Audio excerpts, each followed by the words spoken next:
Hi everyone, my name is Rachini, and for my video assignment I choose to talk about Parkinson's disease and how it is connected to dopamine in the brain.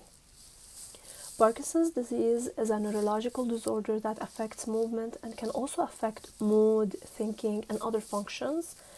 And one of the main reasons it develops is because certain brain cells that produce dopamine gradually die.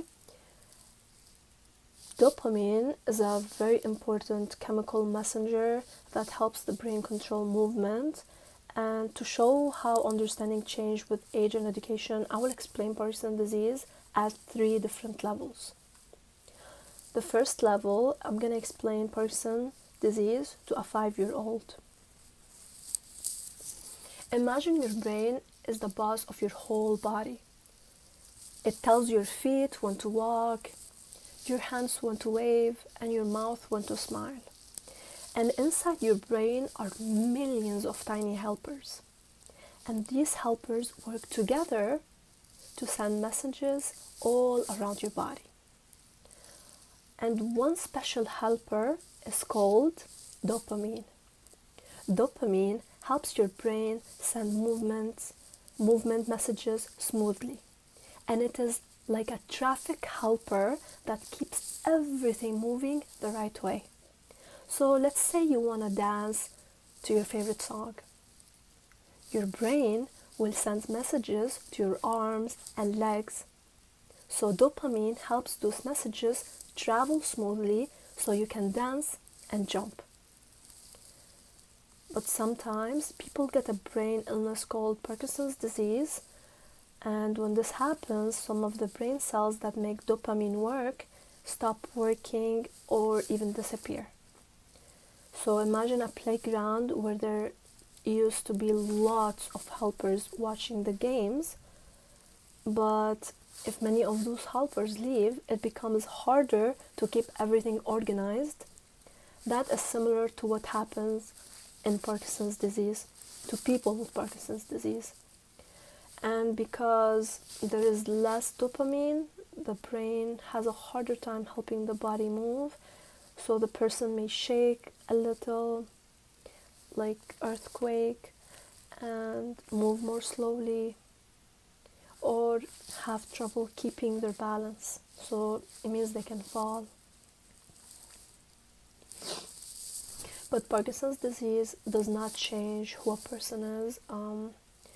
They can still think and learn and even laugh and spend time with the people they love. So it's just their movement system just needs extra help. So what we can say is that Parkinson's disease happens when some of the brain movement helpers disappear, making it harder for the body to move smoothly. Now I'm gonna go to level 2, which is explaining Parkinson's disease to a junior high student. Parkinson's disease is a disorder of the nervous system that affects how people move, and it happens because certain brain cells becomes damaged over time, and these cells normally make a chemical messenger called dopamine, and it is a neurotransmitter, which means it helps nerve cells communicate with each other. One important area of the brain involved in Parkinson's disease is called the substantia nigra. This area contains many dopamine producing neurons. So in Parkinson's disease, many of these neurons gradually die, and as the dopamine level decreases, the brain has more difficulty controlling movement. So this can cause several symptoms. One of the symptoms is tremor, which is shaking that often happens when a person is resting. And another symptom is rigidity, which means the muscles feel stiff. They can also experience bradykinesia. What is bradykinesia? It means movements become slower than normal. So balance and walking problems can develop as well, like they can lose their balance and fall on the floor. But although Parkinson's disease is usually known for movement problem, it can also affect mood, sleeping, memory, and thinking. And this happens because the brain systems involved in Parkinson's disease do more than control movement. And the key idea at this level is that Parkinson's disease develops when dopamine producing neurons in the substantia nigra are lost, making it harder for the brain to control smooth movements. Now I'm going to explain, we're in level 3, so I'm going to explain Parkinson's disease to a college student. Parkinson's disease can be understood as a progressive neurodegenerative disorder characterized by the loss of dopaminergic neurons in the substantia nigra pars compacta. The substantia nigra is located in the midbrain, and it is a major source of dopamine for the basal ganglia. The basal ganglia are a group of interconnected brain structures involved in selecting, initiating, and regulating voluntarily movement. And under normal conditions, dopamine helps maintain. Under normal conditions, dopamine helps maintain balanced communication within the basal ganglia circuits, and these circuits help the brain decide which movement should occur and suppress unnecessary movements. And as dopaminergic neurons degenerate, dopamine levels decrease significantly in the striatum.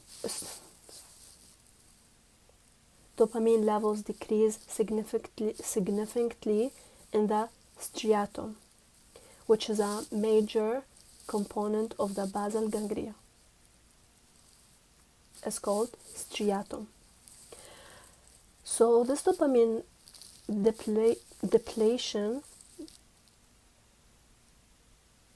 disrupts the balance between the direct and indirect pathways of the basal ganglia, and the direct pathways generally promotes desired movement, while the indirect pathways helps inhibit competing movements.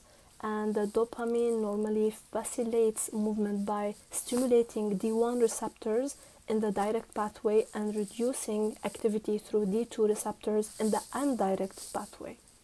So when dopamine levels decline, movement becomes more difficult to initiate and control.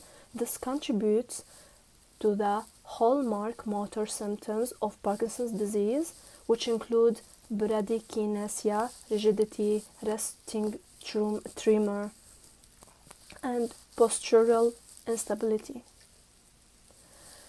Parkinson's disease is not only a movement disorder. Sadly, many patients experience non-motor symptoms like depression, anxiety, sleep disturbance, cognitive changes, and difficulties with attention or memory. These broader symptoms demonstrate that dopamine and related neural networks influence multiple aspects of behavior and cognition. And from an evolutionary perspective, dopamine systems develop to help organisms respond efficiently to their environment by supporting movement, learning, motivation, and reward processing. And when these systems are disrupted, both motor and non-motor functions can be affected. And one common treatment is levodopa, which is a medication that can be converted into dopamine in the brain. But although the levodopa can improve symptoms, it does not stop the underlying degeneration of dopaminergic neurons. So this disease provides an important example of how the loss of specific neurons can alter communication within neural circuits and ultimately affect behavior, movement, and cognitive and cognition. So the most important idea to remember is that the loss of dopamine producing neurons is the substantia nigra, reduces dopamine levels, which make it more difficult for the brain to control movement smoothly and effectively. Thank you so much for watching.